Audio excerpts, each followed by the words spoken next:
Hi, I am Jordan Hill, and this is the Dirt to Sky Business Podcast.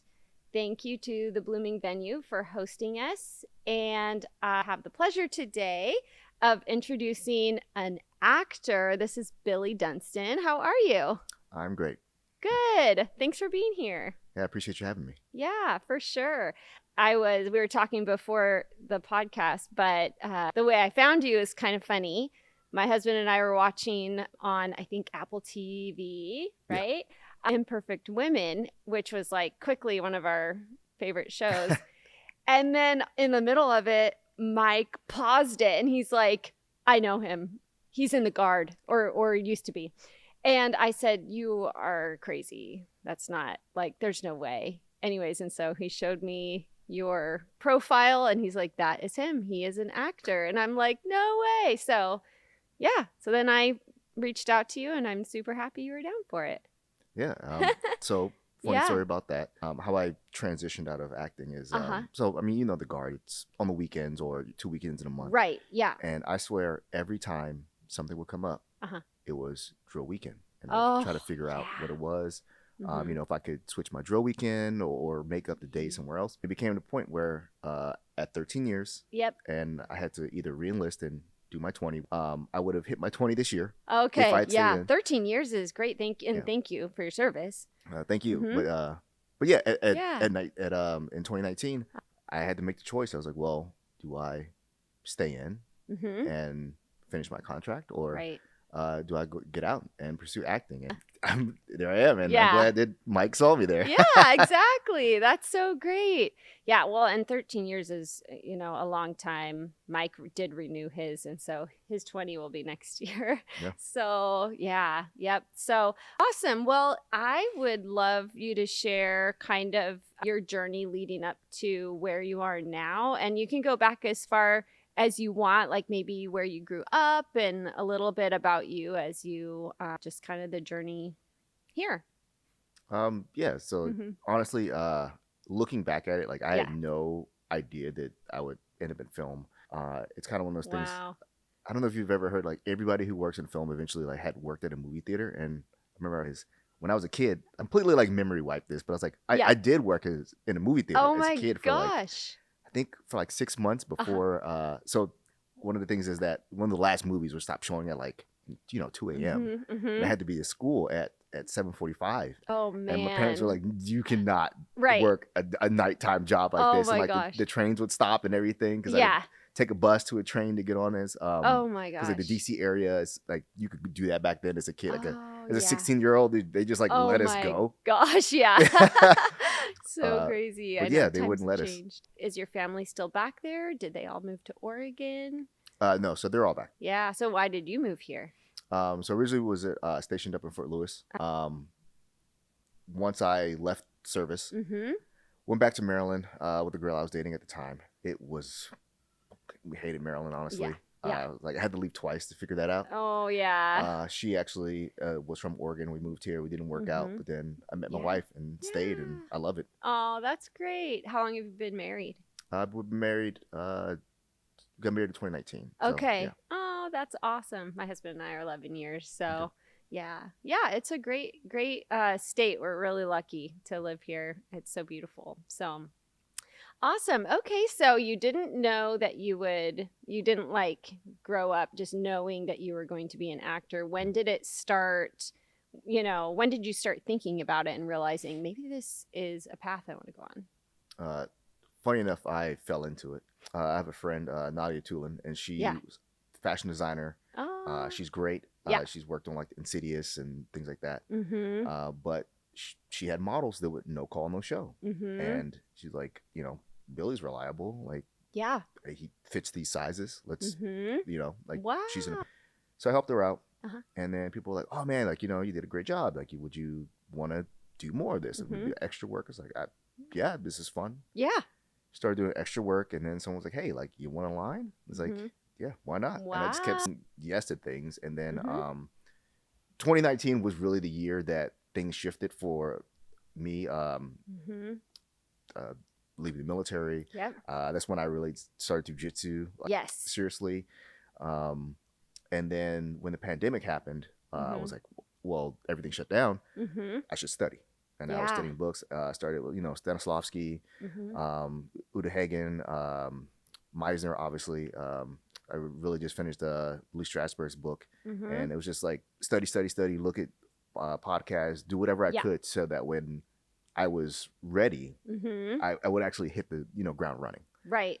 Yeah. Wow. That's great. And so what was kind of your first, I guess, some of your first projects that you did? And then when did you start writing and producing? So I'm trying to think. My first big thing was a Jeep commercial. Oh, wow. Right after the pandemic. That was fun. It was. That's awesome. Man, where do we do that? It was right along the Hood River. Okay, cool. And it was funny because they even they had like fake signs, and it was like big. We had to be like 100 people out there. Oh, wow. And they made this like little like fake city, like where it almost looks like like you ever see like the old school movies have like the general store where it's just the front, but you go in and it's just like they made a bunch of that stuff out there in the middle of nowhere. Gosh, that's crazy, and it looks real. Yeah. Oh, I you'll have to send me that commercial sometime. That's awesome. So that was like my first big thing, and then I didn't know it at the time, but it was my first union job, so it got me qualified for the union, like Taft-Hartley, and kind of unheard of now, like, but that's like one way that you can get into the union. A Screen Actors Guild is the union through commercials. Wow. Okay, that's awesome. And then when did you start writing? Like, talk a little bit about that. So I started writing because the advice is always given to you that you should, no one's ever going to see you the way you see yourself. So if you want, if you want to do rom-coms, if you want to do action, if you want to do horror, whatever, like write something that where you can play the lead, and then you kind of parlay it from there. Yeah. It was also a way to stay creative when, in downtime. And then I found out that I really loved it and that I had stories to tell. And then, everybody has, this would be a cool idea if X, Y, Z. And then it just evolved into there. Like I could keep talking about doing these things, or I could actually study. And I'm glad that we live in a time where if I don't know how to do something, I can, well, before it was just YouTube. Right. But now I can like chat GPT and give me links and do all these things. So like, it really is sky's the limit and you want to learn at this point. Right. Yeah. What are some like life experiences that show in what you write? Military, definitely. Yeah. Some of the martial arts and the discipline and stuff like that. But just old movies. I mean, I grew up, and watching a lot of 80s and 90s movies. And I'm trying not to say vibes, but I really into that those things brought. Right. Yeah. That's awesome. Yeah. Like action movies or like any movie from this time period? Action some of your favorites? That changes. Okay. But I would say the movie that did the most for me was Blackhawk Down. And I know that's not like your big over the top like 80s action. Right. But the reason I said it is because I became a Ranger because of that movie. No way. Yeah. Okay. So there's a lot of my buddies, a lot of GY guys that served and became is because they watched Blackhawk Down. Oh my gosh. And that's to me, that's the power of movies, that's the power of film to literally change someone's life. It literally changes life. Yeah. Wow. I have a couple more questions, but really quick, can you explain what a Ranger is, like for those that aren't familiar with military? So Rangers, special operations, like elite level, like infantry. Wow. I'd served. I did 5 deployments. Got a Purple Heart on my last one. Yeah. Wow, that is quite an accomplishment. So, and I think it's awesome because you have it's not a common experience, not very many people, probably get to that point that you did as a Ranger. And so you can bring that into the stories and, nobody else, not very many people can write like that. So yeah, that's awesome. And so talk a little bit about the projects that you do now, any roles that you're playing that people might recognize. I know what they are, but well, Imperfect Women on Apple TV. I just actually recently did that recently aired. Yeah. That was a police officer, and funny enough, my type, like people always say like, oh man, you don't want to get typecasted. And I was like, man, if I can get typecasted as a police officer or another thing I do is like young dad, Okay. or like usually in guy at a bar. So Yeah. like, if there's like the lead has to like hit on someone, or it's usually those things. I'm like, there are so many worse typecasts to be. True. I always joke. I was like, man, at least like when I do get these things, it's like, like hot guy at a bar or something like that. It's not like this dude is a bum. I'm like, oh my, like, and there's some people who get that. And they're like, I don't know if I want to keep doing this. Or like a really bad person, like, like, oh, like if that was a, real, like that would be just so awful. And like, I always think of those actors, and a lot of times, they are kind of that role in every movie. So the police officer, military, like all of those, you're like, great. And then Tyler Perry's Sisters, which I am a star on that one for. Right now, it's the first seasons that I did is already done. It's season 9. Okay. Season 10 is on TV now, so they're taking the mid-season break. But yeah, that's another police officer role. But that set moves ridiculously fast. Love it because it was definitely a sink or swim, and I think because of my experience on that set, it set me up for success on like every other set that I'll probably be on. Yeah. What do you mean by it moves quickly? So the filming schedule. Okay. So okay. So you like film it in a short time period? Yes. Whereas some it's longer. Yeah. So trying to think. I mean, and this is old school TV, right? Like it's very much like that. So where you get like 22 episodes a season, that's what the Sisters is. It's old school TV. Yeah. A lot of stuff, you get a mini series and it's 8 episodes. Right. And it's 8 episodes and it takes like, I don't know, 2 years to film. That's crazy. Yeah. We filmed so each season that I was part of, 15 days. Oh man. 15 days. Wow. 22 episodes. So it is gosh. A machine. What is some of what are a few things that surprised you? Like, especially going on like those shows, like they're big shows. Like what's something that surprised you about being an actor on them? I would just say like how like dialed in everything was. It's like, first of all, there's like hundreds of people. Yeah. I mean, oh my gosh. Funny enough, the first time, I don't know if they noticed, and maybe they did it because you definitely get in your head, and when you're in front of a camera, I feel like the time is either condensed or it's like it just is drawn out. Yeah. And glad we were in rehearsal, but my I blanked lines. Yeah. And I'm sitting there staring at my scene partner's eyes, and there is nothing behind him. Like, oh my god!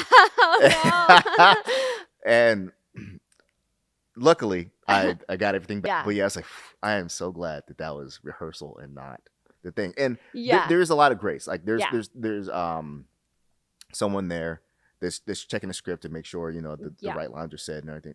Script supervisor. Yeah. And I just wasn't giving myself enough grace in those periods. I was like, I gotta be perfect. I gotta hit these lines. I gotta do these things. And then I had people that like other actors that they weren't doing it, and they would ask for a line read or things like that. I was like, oh, so this is normal. They have a lot on their plate too. I don't perfect. And it was one of those things where I didn't needed to trust myself. I was trusting myself last. Okay. And what I mean by that is I'd have my performance, and it's a very actor thing. Like, hey, like how did I do? Like, is there notes or anything? Yeah. And they'd be like, no, we're good. We're moving on. Yeah. And I was like, oh.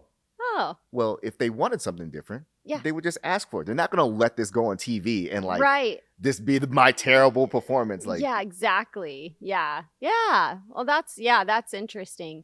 Yeah.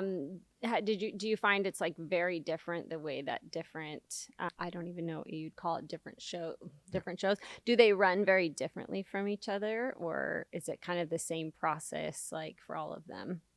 They're all different. Depends on, directors, showrunners,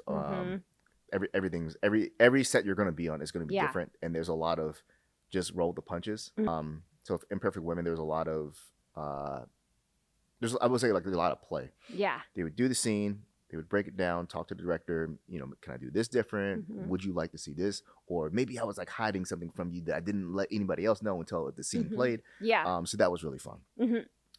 With Tyler Perry as Sistas, it was more like, we trust you to hit the performance because we've done all this background stuff.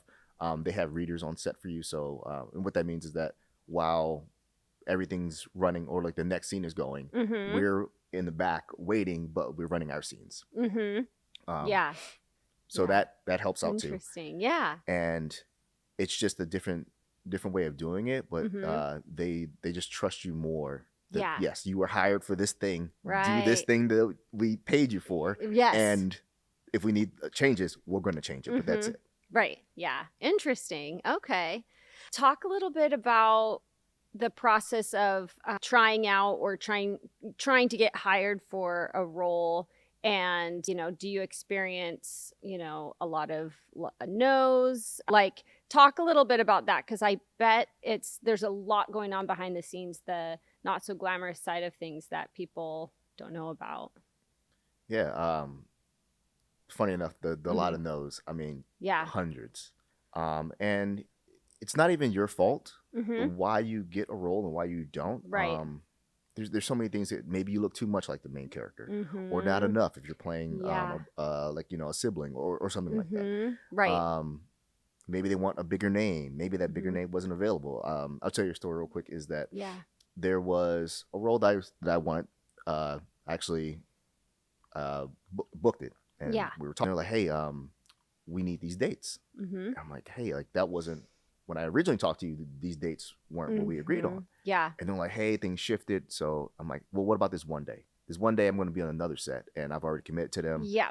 And they're like, sorry, we can't do it. Oh, I was like, oh, well, then I'm going to have to, unfortunately, I'm going to have to back out. Yep. And it wasn't, no harm, no foul. Yeah. That's the way things work. Right.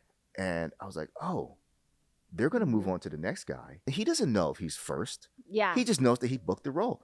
I don't know if I was the first guy. Yeah. I could have been the second or third guy. Right. So you never know why necessarily you got the role. I mean, obviously show up prepared, do your thing. But there's so many things that could help you or go against you. Yeah. And I mean, again, there's for, 1,000 or for one role, there might be 1,000 guys that look like you. Or like when we were doing, I've done a couple of in-persons, and you go there and there's like 10, 15 people and they all look like you. And you're like, oh God. Yeah. Oh my gosh. So what are some of the things that you might do to stand out? Be prepared. Yeah. Be authentic. And I know that's a weird, like how do you be authentic, or how do you be you? And it really is not seeking validation from them, like, hey, like, because of what you gave me, I'm going to do my best to impress you. This is my interpretation.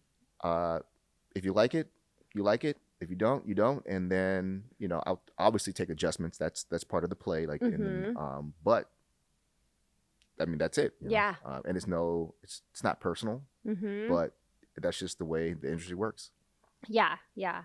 Do you have any like stories about maybe a time that you messed up, or it was like what some might consider a failure, but obviously like we know that like it's not really a failure if you learn from it, or it takes you down a different path? And so, yeah, do you have any stories or experiences like that?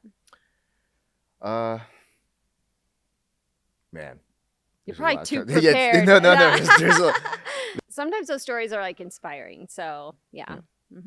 I would say just like protecting your own time. There are a lot, especially when you're starting out, and I mean, we're at Oregon. It's a small market. There are a lot of people that want to use your time, or what I'd say, like, you're not working for free. You're essentially paying your time and energy into them, for them to be unproven. Or I mean, I've done projects that I think we finished in 21. It's never going to come out. Oh, and, wow. At the time, I was spending, would be on set for like 12, 14-hour days. I live in Tigard, so I was driving, Wow. Actually, what's that?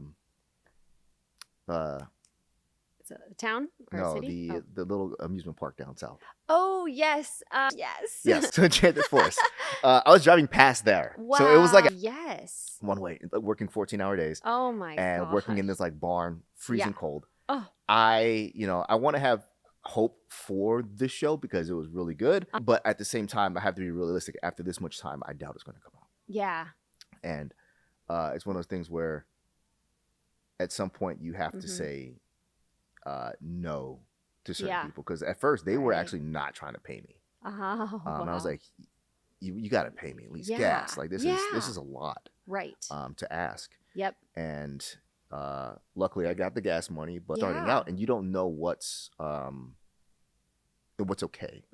or like and especially for a commitment of 2 weeks. And there are some people that were there for longer. Wow. And it's just really just advocating for yourself and knowing how much you're worth in that time, right? And how much they're willing to work with you. Yeah. And also being able to walk away, because everyone thinks like, oh man, if I don't get this one project, then like I'm done, or or if I have a bad, or if I stand up for myself, then I'll get fired, and then they'll tell the other productions, and I'll never work again. Yeah, it's like, no, sometimes you have to stand up for yourself because it's right what they're trying to get you to accept. Yeah, I definitely relate to that, especially thinking back when I was a new real estate agent, and I would kind of take on anybody possible, like, because I was like, I'm learning, this is, I might. And I was working with people that didn't treat me well and did not, they wasted my time, or, and I now know, like, I know what to look for, because I want to work with people that trust me and like me and treat me with respect. But there was a time where I didn't know what I was worth. So I just kind of put up with it just to try to desperately find clients. This is like 8 years ago. And so same. I've learned, and I'm so thankful for that. But what are some of the things you look for to identify that type of person? Biggest thing is a track record. Yeah. I mean, I know there's people that start out and they, let's say if I was working with a new director, I'd want to see some of their old work. I'd want to get referrals. Yeah. Things like that. Meet them in person. Yeah. And it's and this is for anybody who's thinking about acting and wanting to get real footage. 48-hour film festivals are great to work with a new team, because again, it's 2 days. Even if you have to stay up, you're not, but even if you have to stay up for 2 days, it sucks, but you're going to get your footage, and it has to be delivered by a certain amount of time. The festivals are usually maybe only a month after the filming process. So within that, you're looking at about a month and a half turnaround for your work. Okay. And then you work under pressure, so you get to see if someone's with a little bit of sleep deprived or stressed, and they're flipping out on people and doing those things. You're like, this is someone that I want to work with anymore. Right. But then the flip side of it is like, if someone's they're a good leader, taking care of the people, they're making people get sleep, or maybe they're taking on more responsibilities so other parts of the team can have a rest. Those are the people. Yeah. And it really is just a weekend. You get a weekend to prove that, versus driving back and forth on different projects, or spending a month on a project before you find that out. And then it's the bar to entry is I said there's more bang for your buck with that. Right. Yeah. Okay. Yeah, that makes sense. Do you have to travel do you travel outside of the state? Like, what have you done in Oregon, and then what do you have to travel outside for? So not a lot in Oregon. Yeah, I didn't think so. Cheap commercial. Yeah. There's a lot of commercials. Yeah. But as far as narrative stuff, so actually Delphi is like a show coming to Oregon, but that's like super rare. Oh, yeah. But yeah, a lot of stuff happens outside. I fly to Utah a lot. LA, Sistas was filmed in Atlanta. Atlanta's a master market. Okay. So it's wow. I always say that anything you do, you have to sacrifice something. Yeah. And if I have to travel in order to get the jobs I want and the roles I want, then I mean that's just a small thing, just to sleep in hotels, and I get the time that I also spend with them is better because of it. Right. Yeah, exactly. Like if you're gone, like making sure your time with them's intentional. And so yeah, definitely. So talk a little bit about your journey with jiu-jitsu. Yeah. So again, I had 2019 as I got serious. Yep. I started at PCC Savannah, and then I took a break and then started again full time at a gym called Next Level. Yep. And then from there, I went to Impact Sherwood. So I've been with them for, I think I started in 23, somewhere around there. It all blurs together because it's something that this is part of my like day now. Yeah. But yeah, I started coaching there about year and a half, 2 years ago. Okay. Wow. Yeah, I'm a brown belt there, and it's a phenomenal gym. Very like that one is very family centric. We actually bring my son. He's going to be 14 months here soon, and he actually comes with us. We have a little pack and play. That's great. And we put him. Me and my wife will take turns. Watching the baby. But yeah, he loves it. Oh, that's so cute. What's his name? James. James. Oh, that's awesome. He'll grow up there and do it himself, I'm sure, right? Yeah, that's so cool. Yeah, so how has jiu-jitsu like impacted your life, your daily life outside of the gym? I would say one of the biggest things is community. I mean, when you grapple and choke people out for hours and hours, you get close. Yep. And that sense of community is something that I think we were looking for, me and my wife, coming out to Oregon, because I mean, I don't have any family out here, so it was her and then some of the friends. But it's one of those things where after college or after the military, people kind of go to the Four Winds. So having that community in like one place has been great. Yeah, I've met people from all over. I've even met other Rangers. Yeah, wow. So it's really fun, and Impact is like one of the biggest like gyms. There's a bunch of them all over Oregon. I'm pretty like 99% sure there's one in Salem. Yeah. But yeah, it's a great gym, and they host a bunch of tournaments. Yeah, it's just very like the community is massive, and it's super supporting. Yeah. Another thing too that Oregon I think does great is and this is the jiu-jitsu community as a whole, is like a lot of Sundays they have open mats. Like most gyms will have open mats. It's a good chance to meet new people. Yeah. And kind of test yourself and be physically fit. And a lot of gyms that do it, sometimes they'll even have like cookouts, and people will bring alcohol if you drink, but they'll cook burgers in the summer. It's hitting that time. So it's very community oriented and very family friendly. Yeah. That's so awesome. I love that your whole, family can be involved, and your son can go there, and you have the community. I think that's awesome. So I love that.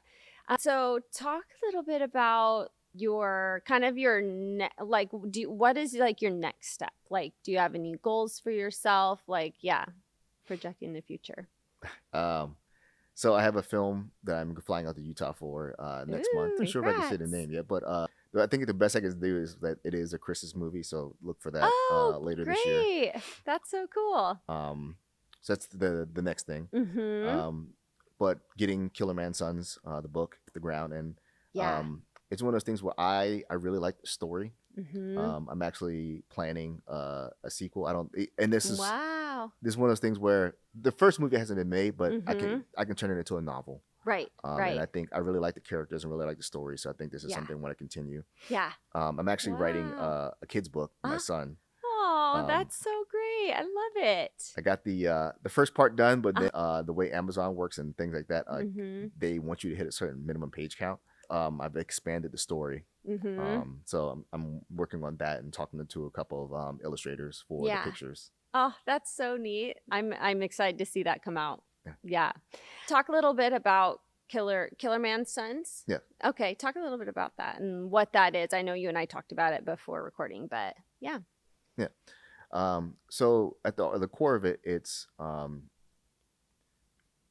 basically what with new drone technology coming out. I mean, I don't know how up to date you are with like some of the warfare that's going on in like Ukraine and things like that. But it's a lot of like the drones. Yeah. And I mean, even before that, it was IEDs, and we're talking about unmanned warfare.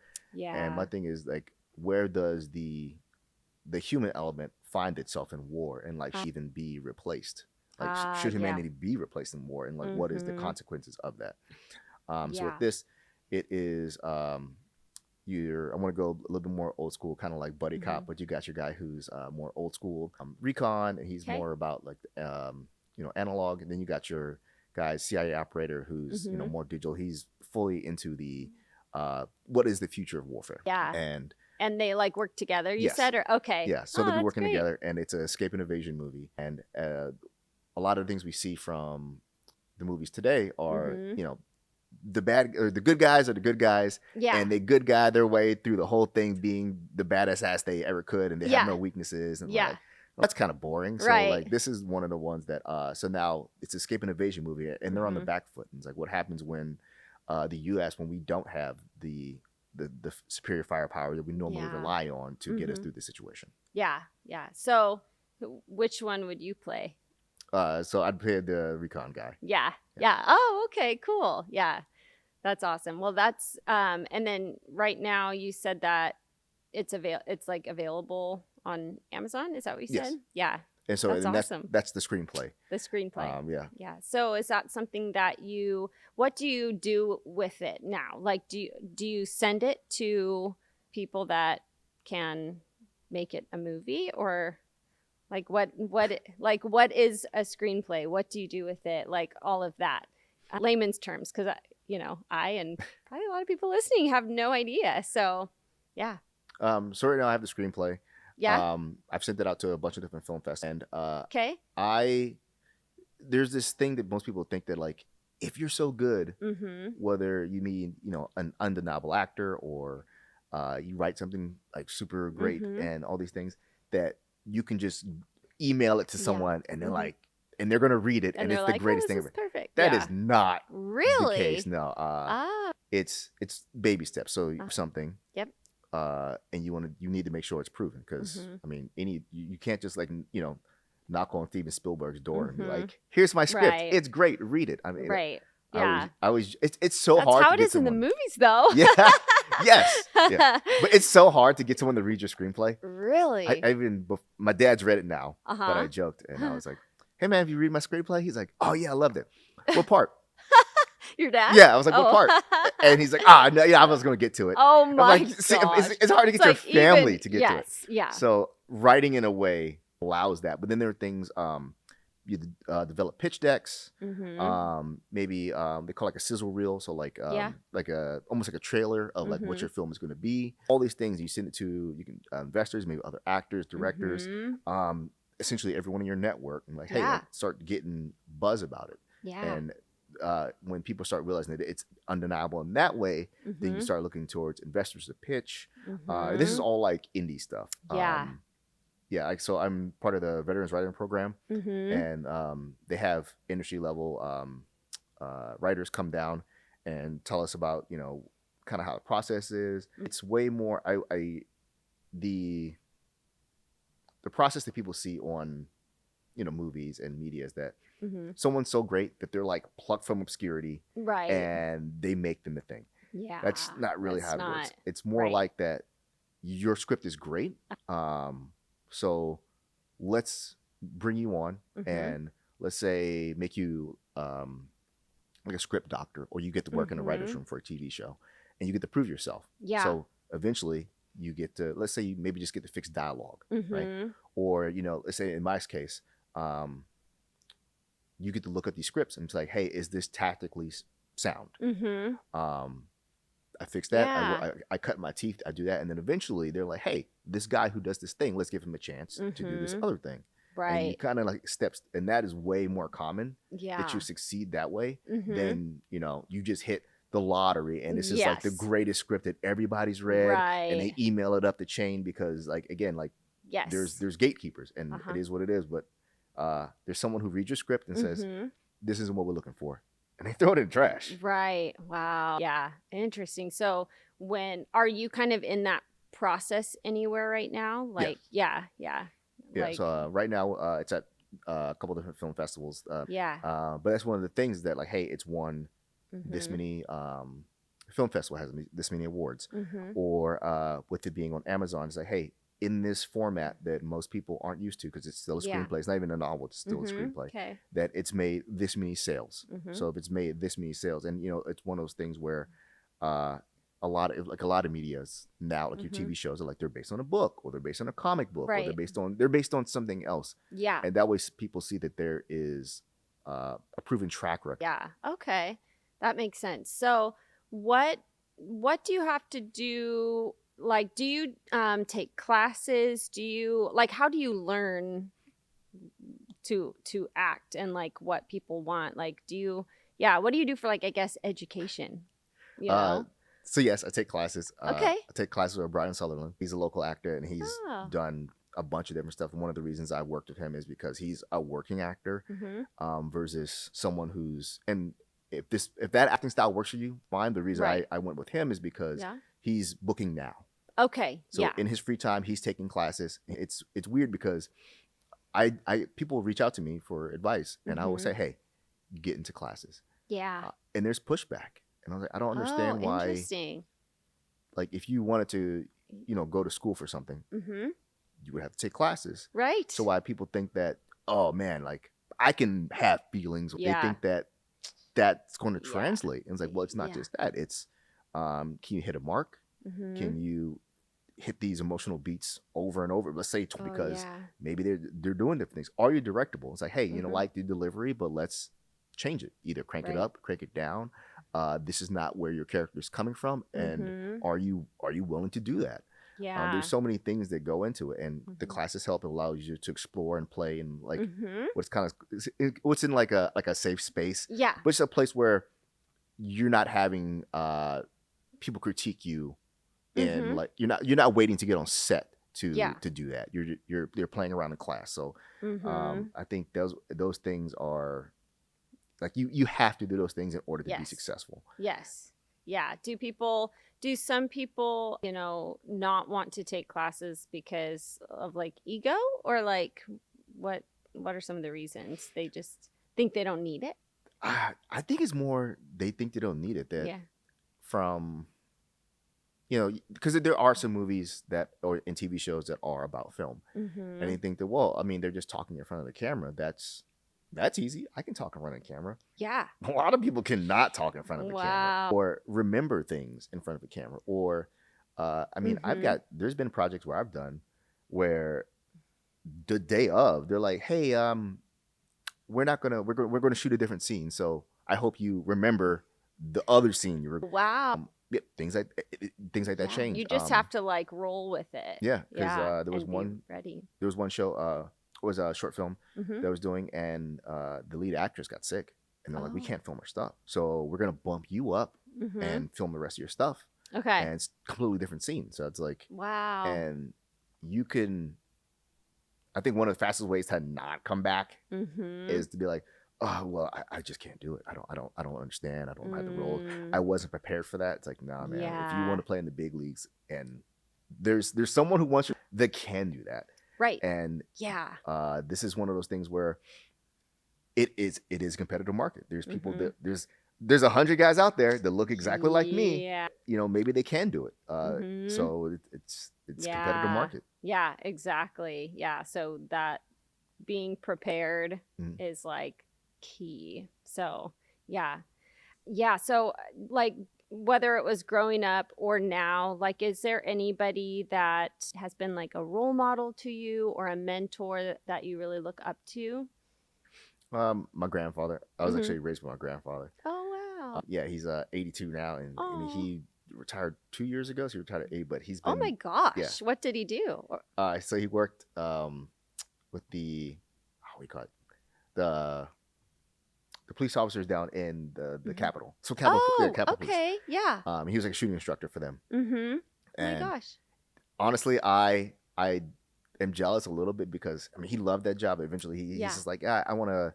My grandmother's starting to get dementia, so him retiring has helped her. So he retired for a good reason. Yes. But it's one of those things where he was shooting free ammo. He got to shoot all day. Yeah. When people weren't shooting, he's like, this is like a dream job. Oh my gosh. And he must have loved it if he retired at 80. Yeah. Wow. Yeah, and like I don't know like how much you shoot. But I mean, a few times a year, I have my concealed carry, and I have 4 kids, and when Mike's gone for AT or whatever, I make sure I'm prepared to take care of my kids if something happens. So, but yeah, limited. But anyways, go ahead. Oh no, say it's spending money on ammo. Ammo is expensive, Oh, way more yes. expensive, and I miss the days when someone else paid for my ammo. Yeah. So I get it. He's spent Yeah. hundreds of thousands of dollars of free ammo. Yeah, that's great. That's awesome. So what are some of the things that he like taught you like in life? Super caring, but it's one of those things where he really instilled to me is like, hey, like you can cry, like in different words, but you can cry about it or you could be about it. Yeah. And he always kind of instilled in me that you can have that excuse, but what does that get you? Does that actually solve the situation? There's so many times that I grew up, and I talk to different people, especially when more relating it to film, where I didn't get this role because of XYZ. Doesn't matter what the excuse is. Yeah. And it'd be like, well, let's say taking you at face value. What are we going to do about that? Are we going to pivot because that thing is true? Or are we just going to sit there and use that as an excuse of why we can't proceed? And my grandfather really drilled that into me. Yeah. He put me in martial arts when I was younger and made sure I had the discipline that like your excuses are really what's holding you back. Yeah. Yeah. What's like an example or a story about a time where you had to kind of break through that, like in acting? I mean, and this is everything. It's always learning lines or like learning big chunks of dialogue. Oh, okay. I mean, you'll get, pages and pages. Yeah. And you're like, man, I have to learn this in, a day. Oh my sometimes gosh. less than a day. Yeah. And it's one of those things where, I mean, I don't have the greatest memory. Like I listen to these. I have like systems in place. One of the things I like to do is like listen to the lines in the gym. Okay. Because I feel that like if I can, if my heart rate is up, that like mimics like stress, a different type of stress. Oh. But when I'm on set, if my heart was cranking to like 120, then when I'm on set and it's like like 80 or something like that, a little bit less stress, then like I should be able to remember my lines. Interesting. Yeah. So things like that, but it's always a constant thing. And then also it is one of those things where you get guys that look like you or whatever, and you haven't got called in a while, and you're like, man, like, do I suck? Is it me? Yeah. And it could be, it could not be, it could just be slow. Right now the industry's slow, but you find work where you can. You find ways to be creative where you can, and that was also something that my grandfather like would always push me to, is to constantly be in motion, because things come from that. So as being in film, acting is my primary thing. I love acting. It goes on my taxes. Yeah. But writing, directing, putting together things, making these connections, because it makes me feel like I'm moving in the right direction, but it's also a way to stay creative. Yeah. Is that one of your, like, what are your favorite parts about it? Is that one of them, being able to be creative? Or I mean, I don't want to go like too philosophical about it, but I think a lot of when I see a lot of people that are depressed is that they don't have something that they're creating. They're just consuming too much, whether that be too much TV, too much. I think a lot of us we need to create something. And I think there's a lot of pride that comes into it, where when you have something that only exists in a world because you do it, it doesn't matter how terrible it is. Yeah. I think that definitely changes the way you feel. I mean, you feel great, and because you're making something. It doesn't matter. Like, everybody starts off terrible at something. Yep. And the only way to get better is to keep grinding through the layers of it. I mean, and it sucks because a lot of people, myself and some things too, where I'm not instantly good at it, or even like I'm not even like mediocre at it, or like I'm like worse than like the beginners of a lot of things. I'm like, oh, well, I'll never do it, or I just throw it in the trash. It's like, no, sometimes you gotta stick with it. And they're or funny enough, so I've gotten a lot of auditions for like Western stuff. Okay. And so I'm learning how to ride a horse again. Wow. I rode a couple of times when I was younger and learned how to ride, but in like years, like over 10 years. Yeah. I've gone to a couple of places and talked to a couple of buddies. I'm like, hey man, explain it to me like I am a child. The first time I've ever gotten the horse, I've never done this. And, they're happy to do it. And a lot of people are even happy to impart that knowledge. Right. So I whatever I need to do, I'm a beginner. So I'm learning to ride horses again. Right. That's so cool. I relate because when I first started doing like the half Ironman triathlons, I did one and I was so bad at swimming. And I'm like, I swam as a kid. Like, this is like different. And so for the next year, I hired a teacher and I took swim lessons as a 37-year-old person, and I knew how to swim, I thought, but I was like, time to get serious. This isn't, I need to set my ego aside and take swim lessons like a 5-year-old. And that's how I'm going to get better. And I did. So, so that's awesome. Yeah. Are you looking for Western roles, or it's just kind of a coincidence that you've been auditioning for those? That's what's, I won't say I'm like specifically looking for those things. Yeah. But that's what's coming up. Mm-hmm. What I've seen, there's been a shift because of Tyler Sheridan. All his stuff's great, but he loves Westerns, and so that's what's coming out. Yeah. Obviously there's like Marshalls, and then was it the Dutton Ranch, things like that. Right. I love watching those, so I think that's great. Well, before we wrap up, as you know, business owners, entrepreneurs are listening to this. I love having creative roles and unconventional business owners like yourself on here because, you have to really pave your own road.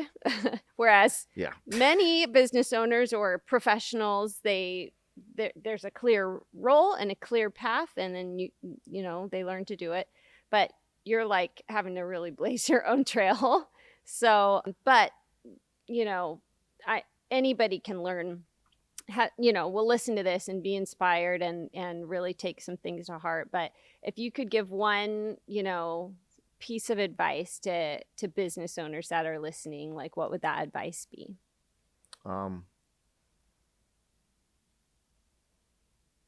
it's weird because like it's been a long time since I had a personal training business I did for a while. Okay. So cool. Shifting that business. But or even just like a mindset, because I can tell that you're disciplined and you grind even when you're getting no's maybe for a while. So even if it's a mindset, I mean, the discipline is really going to get you through everything. I wouldn't say the mindset of, so for example, and it's not a business sense, but I think the discipline is the foundation. If I can do this, then I can do other things.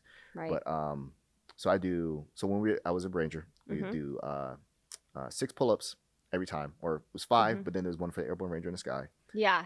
And now I do 1 extra for my son. Oh. And there's days when I don't feel like doing pull-ups, but I do them every day because the way I feel is like those aren't my pull-ups to give away or to not do. Yeah. So I think there's some things that you have to realize that those are non-negotiable. So whether it's especially as you get older, whether it's stretching, I need to drink more water, I need to be more present with my family, I need to be more present in my business. There's some things that eventually you have to tell yourself those are non-negotiables, and it's not mine to give away or not mine to not do. Yeah, I love that. That's a really great way of thinking of that. So well, thank you so much for being here today. Yeah, thank you for having me. Yeah, absolutely. So where can people find you and follow you? I'm mostly active on Instagram. And it's Billy _Dunston 275. Okay, awesome. So everybody give him a follow, and I'm excited to see what you do next. And thank you again for being here. Yeah, appreciate it. All right. Thank you for watching Dirt to Sky Business Podcast. And thank you to the Blooming Venue. And thank you to Compass Visuals for sponsoring this episode.